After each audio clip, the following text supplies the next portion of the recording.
मैंने इसे कोई गुनाह नहीं किया।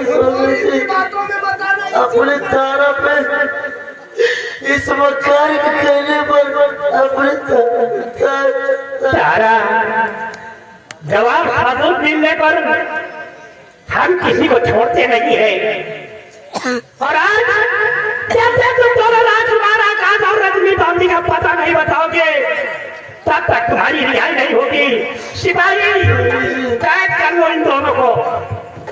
महारानी तारा, जैसे प्रभु श्री राम सीता जी को वन में छोड़वा दिया है, उसी तरह मैं तेरे को कारागार में छोड़वा रहा हूँ।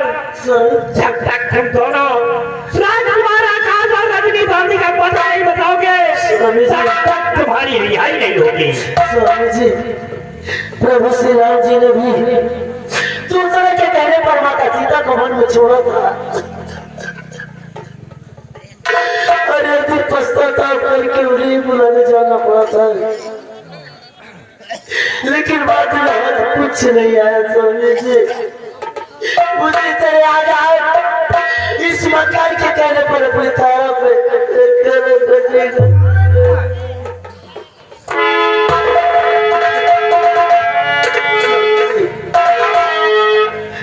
मुझे सुली दीजिए, मेरा कत्ल करवा दीजिए, लेकिन भगवान के लिए ऐसा करो कि मेरी बातें बर्बाद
इनकी रिहाई नहीं होनी चाहिए।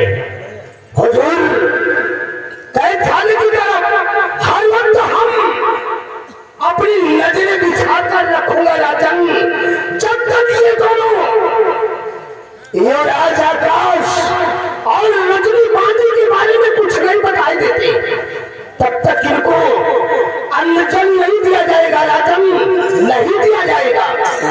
महामंत्री भाई राजकुमार आकाश और राजनीति खोजने लगा दो, जहाँ कहीं पर भी नहीं, हमें राजकुमार आकाश और रजनीकांत चाहिए। हुजूर, इसी वक्त चलकर हम अपने शाही दरबार में जितने भी सैनिक हैं सबको हम युवराज आकाश और रजनीकांत की खोज में लगा देंगे। हुजूर, अगर युवराज आकाश और रजनीकांत इस चैन की धरती पर जिंदा है तो हम धरती और आसमान एक कर देंगे और एक दिन दोनों को खोजकर हम जरूर आपके कदमों में डालेंगे। रतन, जरूर आपके कदमों में डालेंगे। बहुत अच्छा, हम राजकुमार आकाश की खोज में चल रहे हैं। चलिए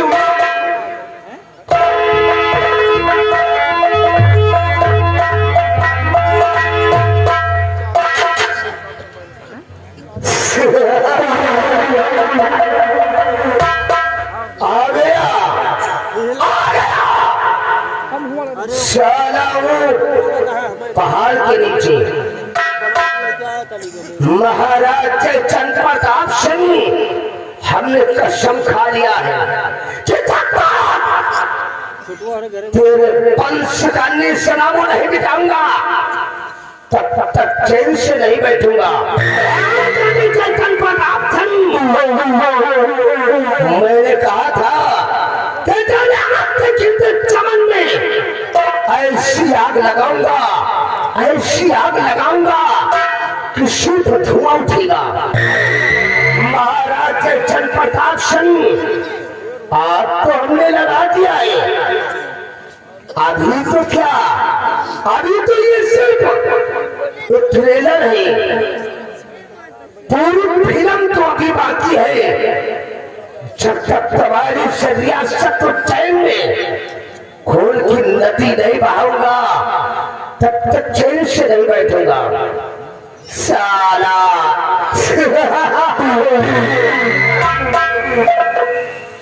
शादी हो ना बेचारे सेनापति आ गए तो अब तो जो जुड़ाएगा होई तब तो छाती ठंडी हो गई होई। शादी हो ना बेचारे सेनापति का। तो क्या हुआ? लेकिन एक बात हमें समझ में नहीं आ रही। वो कौन सी बात है रे? राजमाता कहा लड़का वो है और आप कह रहे हो कि सेनापति और राजमाता मिलकर लड़का का मार जाएंगे। लेकिन राजमाता जेल चली गई, पूरा जुर्म पे ऊपर सही नहीं, लेकिन जब लड़का जिंदा है तो राजमाता बताई कहीं नहीं। रंबलिया जी, ये भी एक राज की बात है। राज की बात रामबली जी, राजमाता ने ठीक बोला रे। इस रियासत चैन की धरती पर जिंदा है।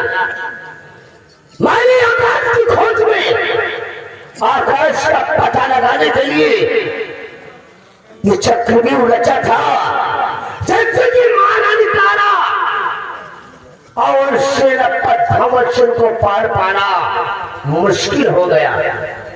कुंवर आकाश इस पृथ्वी पर जिंदा है। महारानी तारा ने अपने शरीर पर होते हुए हर जुर्म को सह लिया, लेकिन अपने कुंवर के बारे में क्यों नहीं मुंह खोला? अगर अपने कुंवर के बारे में महारानी तारा बता देती उस सपोले आकाश को मौत के घाट उतार देता। इसीलिए महारानी तारा ने होते हुए अपने ऊपर हर जुर्म को स्वीकार कर लिया, लेकिन अपने कुंवर के बारे में उसने वो नहीं खोला। क्या मतलब आप लड़का का पता जानने के बड़े ही षड्यंत्र राजमाता लड़का का पता बता देती, तुम पता जान जाते तो लड़का का मार देते। मुझे नहीं बताया, लेकिन रामबली तुम मार दो। मैं छत्री हूँ, सकून से नहीं बैठूंगा। एक दिन उस सपोले आकाश को मैं खोज निकालूंगा और सारे को मौत के घाट उतार दूंगा। रामबली जी मौका अच्छा है। मौका अच्छा है। हाँ, चलो इसी वक्त हम सेनापति भगत सिंह के बंगले की तरफ चलते हैं। सेनापति भगत सिंह के बंगले पर? हाँ, अरे जब सेनापति भगत सिंह से मिले हुए तो सेनापति भगत सिंह तो कारागार